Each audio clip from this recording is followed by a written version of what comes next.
जैसा कि आज हम शुरू करने वाले हैं एनसीईआरटी अध्याय 1, जो कि इतिहास से संबंधित है। इतिहास विषय है। इसमें पहला अध्याय है क्या, कब, कहाँ और कैसे। रशीदा का सवाल। रशीदा बैठकर अखबार पढ़ रही थी। अचानक उसकी निगाह एक सुर्खी पे पड़ी। 100 साल पहले। यह सोचने लगी कि यह कोई कैसे जान सकता है कि इतने वर्षों पहले क्या हुआ था। ऑब्वियसली ऐसा है।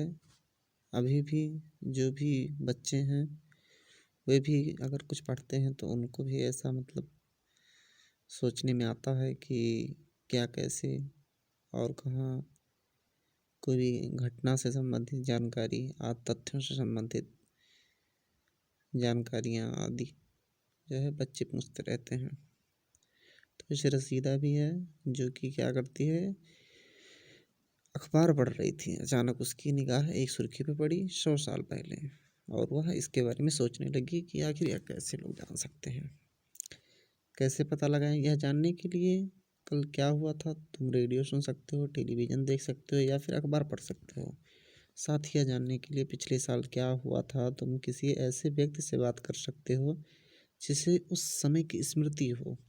लेकिन बहुत पहले क्या हुआ था यह कैसे जाना जा सकता है। अतीत के बारे में हम क्या जान सकते हैं। अतीत के बारे में बहुत कुछ जाना जा सकता है, जैसे लोग क्या खाते थे, कैसे कपड़े पहनते थे, किस तरह के घरों में रहते थे। हम आखेटकों यानी शिकारियों, पशुपालकों, कृषकों, शासकों, व्यापारियों, पुरोहितों, शिल्पकारों, कलाकारों, संगीतकारों या फिर वैज्ञानिकों के जीवन के बारे में जानकारियाँ हासिल कर सकते हैं। यही नहीं, हम यह भी पता कर सकते हैं कि उस समय बच्चे कौन से खेल खेलते थे, कौन सी कहानियाँ सुनते थे, सुना करते थे, कौन से नाटक देखा करते थे या फिर कौन कौन से गीत गाते थे।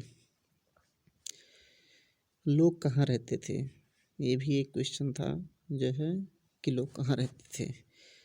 मानचित्र नीचे भी मानचित्र दिया गया है जो पृष्ठ 2 में है। यहाँ नीचे ये उसी से संबंधित है। मैं नर्मदा नदी का पता लगाओ। इसमें नर्मदा नदी का आगे जो है अभी देखा जाएगा। कई लाख वर्ष पहले से लोग इस नदी के तट पर रह रहे हैं। यहाँ रहने वाले आरंभिक लोगों में से कुछ कुशल संग्राहक थे जो आसपास के जंगलों की विशाल संपदा से परिचित थे। अपने भोजन के लिए वे जड़ों, फलों तथा जंगल के अन्य उत्पादों का यहीं से संग्रह किया करते थे।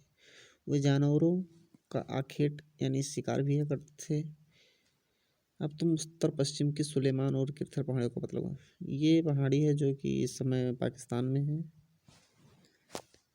जिसको यहाँ पे देखा जा सकता है।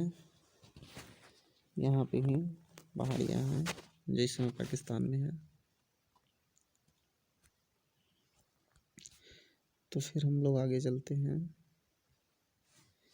यहाँ हैं हम लोग मानचित्र के ऊपर।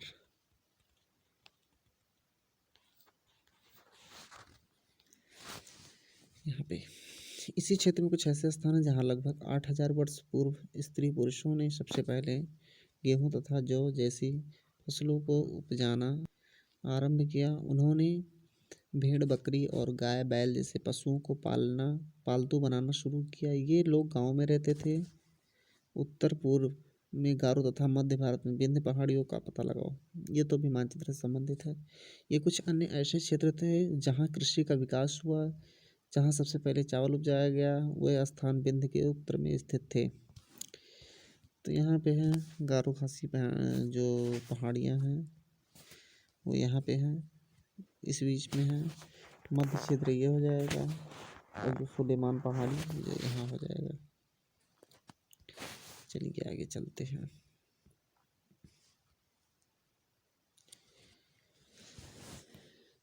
मानचित्र पर सिंधु तथा उसकी सहायक नदियों का पता लगाइए। तो इसमें हम लोग देख सकते हैं मानचित्र में ये एरिया जो दिया गया है, ये सारी सहायक नदियाँ हैं। सिंधु यहाँ से निकलती है, ऐसे ऐसे होते हुए यहाँ चली जाती है, क्योंकि है इतना। आगे देखते हैं। सहायक नदियाँ उन्हें कहते हैं जो एक बड़ी नदी में मिल जाती हैं। लगभग 4700 वर्ष पूर्व इन्हीं नदियों के किनारे कुछ आरंभिक नगर फले फूले। गांव व इसकी सहायक नदियों के किनारे तथा समुद्र तटवर्ती इलाकों में नगरों का विकास लगभग 2500 वर्ष पूर्व हुआ था। मानचित्र के दक्षिण एशिया आधुनिक भारत, पाकिस्तान, बांग्लादेश, नेपाल, भूटान और श्रीलंका और अफगानिस्तान, ईरान, चीन तथा म्यांमार आदि पड़ोसी देशों को दर्शाता है। दक्षिण एशिया एक महाद्वीप से छोटा है, लेकिन विशालता तथा बाकी एशिया से समुद्रों, पहाड़ी तथा पर्वतों से बटे होने के कारण इसे प्रायः उपमहाद्वीप कहा जाता है। गंगा तथा इसकी सहायक नदियाँ सोन का पता लगाओ। ऊपर इसमें दिया गया है, जब हम लोग भूगोल पढ़ेंगे तो उसको जो है जाना जाएगा। यहाँ पे ये सोन नदी है, जैसे जो है गंगा में मिल जाती है, ये ऊपर से गंगा आती है, तो ऐसा है। गंगा के दक्षिण में इन नदियों के आसपास का क्षेत्र प्राचीन काल में मगध, वर्तमान बिहार नाम से जाना जाता था। मगध जहाँ पे हर्यक वंश का शुरुआत हुआ था, उसी के बारे में बात किया जा रहा है। इसके शासक बहुत शक्तिशाली थे और उन्होंने एक विशाल राज्य स्थापित किया।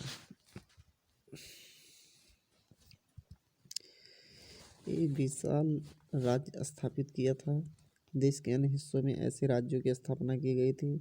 लोगों ने सदियों उपमहाद्वीप के एक हिस्से से दूसरे हिस्से तक यात्रा की। कभी कभी हिमालय जैसे ऊंचे पर्वतों, पहाड़ियों, रेगिस्तान, नदियों तथा समुद्रों के कारण यात्रा जोखिम भरी होती थी। फिर भी ये यात्रा उनके लिए असंभव नहीं थी। अतः कभी लोग काम की तलाश में तो कभी प्राकृतिक आपदाओं के कारण एक स्थान से दूसरे स्थान जाया करते थे। कभी कभी सेनाएं दूसरे क्षेत्रों पर विजय हासिल करने के लिए जाती थीं। इसके अतिरिक्त व्यापारी कभी काफिले में तो कभी जहाज़ों में अपने साथ मूल्यवान वस्तुओं लेकर एक स्थान से दूसरे स्थान जाया करते थे। धार्मिक गुरु लोगों को शिक्षा और सलाह देते हुए एक गांव से दूसरे गांव तक तथा एक कस्बे से दूसरे कस्बे जाया करते थे। कुछ लोग नए और रोचक स्थानों को खोजने की चाह में उत्सुकता भी यात्रा किया करते थे। इन सभी यात्राओं से लोगों को एक दूसरे के विचारों को जानने का अवसर मिला। आज लोग यात्राएं क्यों करते हैं? एक बार फिर मानचित्र 1 में देखो। पहाड़ी, पर्वत और समुद्र इस उपमहाद्वीप की प्राकृतिक सीमा का निर्माण करते हैं। हालांकि लोगों के लिए इन सीमाओं को पार करना आसान नहीं था। जिन्होंने ऐसा चाहा वो ऐसा कर सके। वे पर्वतों की ऊंचाइयों को छू सके तथा गहरे समुद्रों को पार कर सके। उपमहाद्वीप के बाहर से भी कुछ लोग यहाँ आए और यहीं बस गए। लोगों के इस आवागमन ने हमारी सांस्कृतिक परंपराओं को संबंध किया। कई सौ वर्ष से लोग पत्थर को तराशने, संगीत रचने और यहाँ तक कि भोजन बनाने के लिए तरीकों के बारे में एक दूसरे के विचारों को अपनाते रहे हैं। देश के नाम। अपने देश के लिए हम प्रायः इंडिया तथा भारत जैसे नामों का प्रयोग करते हैं। इंडिया शब्द इंडस से निकला है, जिसे संस्कृत में सिंधु कहा जाता है। अपने एटलस में ईरान और यूनान का पता लगाओ। ये सब एटलस से संबंधित है, जो जियोग्राफी जब पढ़ते वक्त इसको जो है देखा जाएगा। अभी इतिहास है तो इतिहास में जो है हम लोग कंटिन्यू करते हैं। लगभग 2500 वर्ष पूर्व उत्तर पश्चिम की ओर से आने वाली ईरानियों और यूनानियों ने सिंधु को हिंदोस अथवा इंदोस, ये जो है पेपर में पूछा जाता है कि सिंधु हिंदोस अथवा इंदोस, और इस नदी के पूर्व में स्थित भूमि प्रदेश को इंडिया कहा। यानी यूनानियों और ईरानियों ने सिंधु की वजह से इसको क्या नाम दिया? इंडिया। भारत नाम का प्रयोग उत्तर पश्चिम में रहने वाले लोगों के एक समूह के लिए किया जाता था। इस समूह का उल्लेख संस्कृत की आरंभिक लगभग 3500 वर्ष पुरानी कृति ऋग्वेद में मिलता है। बाद में इसका प्रयोग देश के लिए होने लगा। अतीत के बारे में कैसे जानें? अतीत की जानकारी हम कई तरह से प्राप्त कर सकते हैं। इनमें से एक तरीका है अतीत में लिखी गई पुस्तकों को ढूंढना और पढ़ना है। ये पुस्तकें हाथ से लिखी होने के कारण पांडुलिपि कही जाती है। अंग्रेजी में पांडुलिपि के लिए प्रयुक्त होने वाला मैन्यूस्क्रिप्ट शब्द लैटिन शब्द मेनू, जिसका अर्थ हाथ है से निकला है। ये पांडुलिपि प्रायः ताड़पत्रों अथवा हिमालय क्षेत्र में उगने वाले भूर्ज नामक पेड़ की छाल के विशेष तरीके से तैयार भोजपत्र पर लिखे जाते थे। ये शॉर्ट्स नोट दिया गया है। ताड़पत्रों से बनी एक पांडुलिपि का एक पृष्ठ। यह पांडुलिपि लगभग 1000 वर्ष पहले लिखी गई थी। किताब बनाने के लिए ताड़ के पत्तों को काटकर उनके अलग अलग हिस्सों को एक साथ बांध दिया जाता था। भूर्ज पेड़ की छाल से बनी ऐसे ही एक पांडुलिपि को तुम यहाँ देख सकते हो। ये जो है पांडुलिपि दिखाया गया है, इसी के बारे में जो है बात कर रहा हूँ। ये जो पांडुलिपि है, चलिए आगे बढ़ते हैं। इतने वर्ष में इनमें से कई पांडुलिपियों को कीड़ों ने खा लिया तथा कुछ नष्ट। लाजमी सी बात है, जब पेड़ की छालें हैं तो उसको जो है कीड़े द्वारा खा ही लिया जाएगा। आजकल कापी किताब को जो है कीड़े खा लेते हैं अगर एक ही जगह पे रखा रहा तो। कुछ नष्ट कर दी गई, फिर भी ऐसी कई पांडुलिपियाँ आज भी उपलब्ध हैं। प्रायः ये पांडुलिपियाँ मंदिरों और विहारों में प्राप्त होती हैं। इन पुस्तकों में धार्मिक मान्यताओं व व्यवहारों, राजाओं के जीवन, औषधियों तथा विज्ञान आदि सभी प्रकार के विषयों की चर्चा मिलती है। इसके अतिरिक्त हमारे यहाँ महाकाव्य, कविताएँ तथा नाटक भी हैं। इनमें से कई संस्कृत में लिखे हुए मिलते हैं, जबकि अन्य प्राकृतिक और तमिल में। प्राकृतिक भाषा का प्रयोग हम आम लोग करते हैं। हम अभिलेखों का भी अध्ययन कर सकते हैं। ऐसे लेख पत्थर अथवा धातु जैसी अपेक्षाकृत कठोर सतहों पर उत्कीर्ण किए गए मिलते हैं। कभी कभी शासक अथवा अन्य लोग अपने आदर्शों को इस तरह उत्कीर्ण करवाते हैं ताकि लोग उन्हें देख सकें, पढ़ सकें और उनका पालन कर सकें। कुछ अन्य प्रकार के अभिलेख भी मिलते हैं जिनमें राजाओं तथा रानियों सहित अन्य स्त्री पुरुषों ने भी अपने कार्यों के विवरण उत्कीर्ण करवाए हैं। उदाहरण के लिए प्रायः शासक लड़ाइयों में अर्जित विजय का उल्लेख रखा करते थे। शॉर्ट्स नोट दिया गया है। लगभग 2250 वर्ष पुराना यह अभिलेख वर्तमान अफगानिस्तान के कंधार से प्राप्त हुआ है। यह अभिलेख अशोक नामक शासक के आदेश पर उत्कीर्ण करवाया गया था। इस शासक के विषय में तुम अध्याय 8 में पढ़ोगे, यानी आगे अध्याय 8 में पढ़ा जाएगा। जब हम कुछ लिखते हैं तब हम किसी लिपि का प्रयोग करते हैं। लिपियाँ अक्षरों अथवा संकेतों से बनी होती हैं। जब हम कुछ बोलते अथवा पढ़ते हैं तब हम एक भाषा का प्रयोग करते हैं।